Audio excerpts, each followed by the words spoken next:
તાજેતરમાં અમેરિકાના રાષ્ટ્રપતિ ડોનાલ્ડ ટ્રમ્પ દ્વારા ભારતીય ઉદ્યોગ દ્વારા થતી નિકાસ પર 25% ટેરિફ લાદવાની જાહેરાત કરવામાં આવી છે અને તેનું અમલીકરણ એક સપ્તાહ બાદ થનાર છે.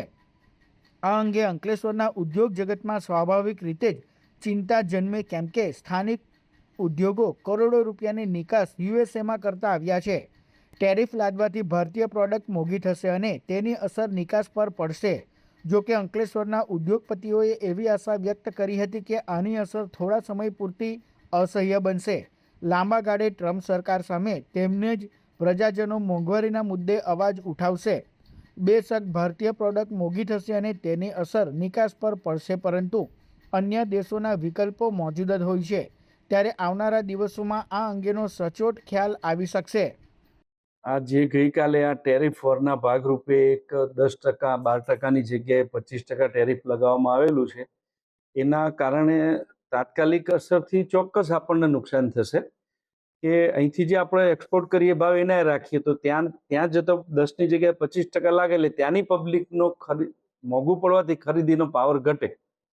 પણ આ જે બધી વસ્તુઓ છે એ ભૌતિક સુખ સુવિધાની છે. માનવ જરૂરિયાતની વસ્તુ તો આપણે ઇન્ડિયામાં જ બને છે, ઇન્ડિયામાં જ વધારે વપરાય છે. એટલે એમાં બહુ ચિંતા કરવાની જરૂર. બીજું નવું ઓપ્શન તમે ગોતતા થશો, ત્યાં મુશ્કેલી પડશે તમને એક્સપોર્ટ, તમે બીજા દેશોને ગોતતા થશો. આપણે ઉદાહરણ લઈ લઈએ, કોરોના ટાઈમે આપણે શું કરશું આવી ચિંતા હતી. પણ ભારત સરકારની કુનેહ અને ઉદ્યોગોના વિચારો અને પબ્લિકનો સહકાર, આ ત્રણથી આપણે આને જીતી શક્યા. બસ આ સેમ છે મિત્રો, કોઈ ટેન્શન લેવાની જરૂર નથી. સમયની સાથે આપણે ચાલવું. અત્યારે સમજો કે X% નફો થતો, થોડો આપણે નફો ઘટાડીએ, થોડા માણસો સાથે ચર્ચા કરીએ, થોડા બીજા રો મટીરિયલનો નફો ઘટાડીએ.